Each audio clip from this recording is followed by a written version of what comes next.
because I had to unload my load.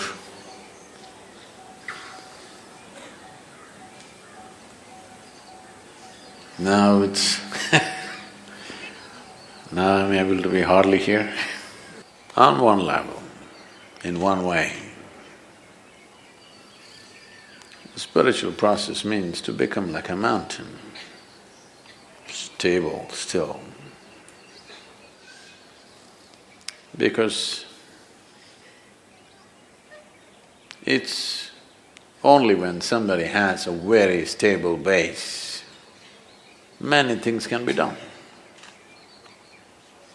Exuberance of life is possible only if there is absolute stability. Otherwise, exuberance will lead to madness. Yes? That's why a lot of people who are a little creative, little active, little exuberant, always end up being freaky and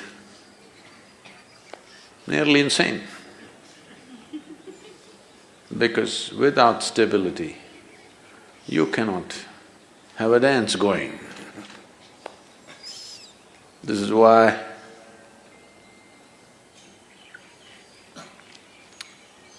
Shiva means stillness, Shiva means dance at the same time. Either you see him sitting absolutely still, or you see him in an explosion of dance, because an explosion is possible only when there is a stable base. An explosion which is not destructive is possible only when there is stability. And stability, people try to become stable by controlling and trimming their lives. This is the way your grandmother would tell you how to be stable. Control yourself, then you will be stable. Yes, if you're dead, you will be stable. Very. I promise you that.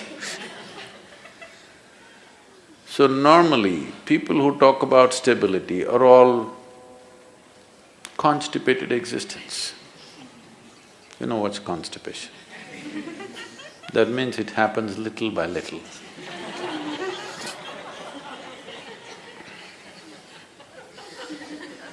Their joy, their love, their ecstasy happens little by little, here and there. That's constipation.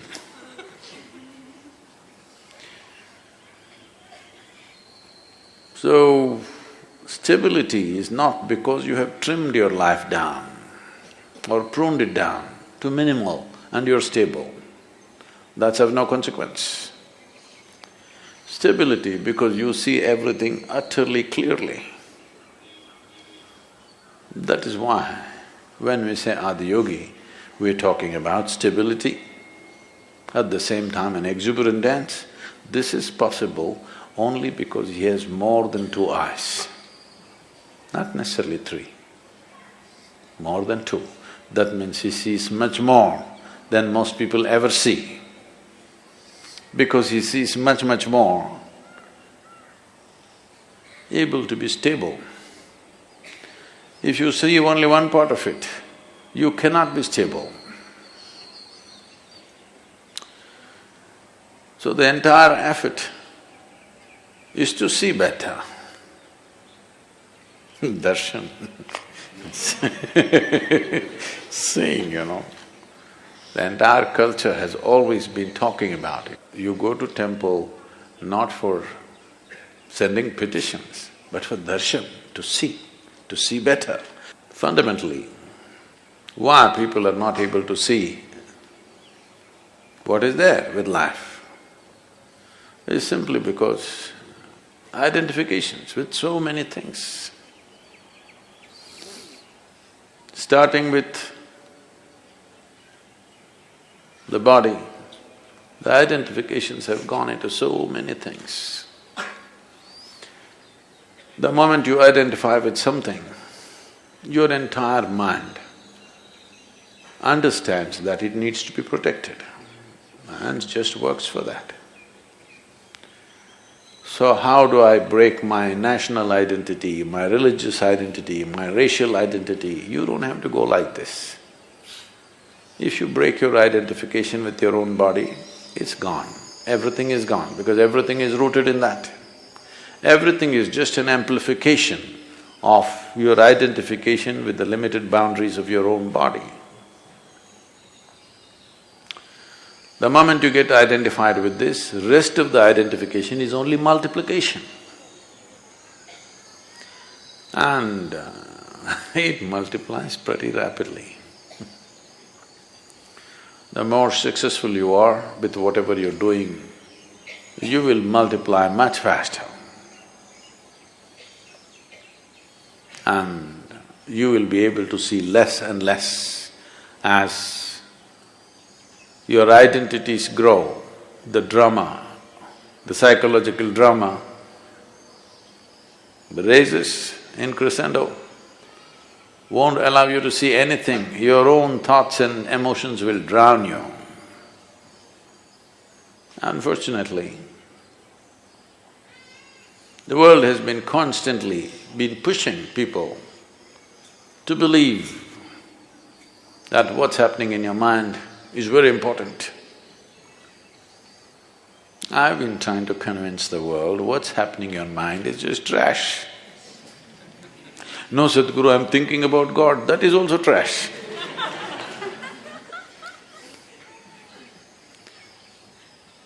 Maybe a bit holy trash, but still trash. Because in your mind, God cannot come, devil cannot come, angels cannot come, only thoughts come.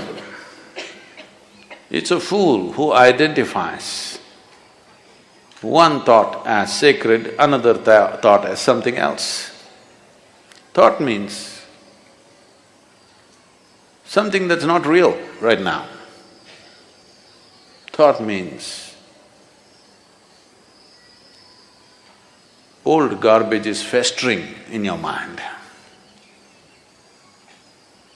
You need to think to survive about this and that. But you don't need to think to explore something new. You don't need to think to become enlightened. Because what will you think? You will only think the past data which is in your head, in many different ways maybe. How many varieties of expressions your rubbish finds is of no value to life. Maybe socially there is some value. In some places when I go internationally, people are saying, he's a thought leader. I say, oh.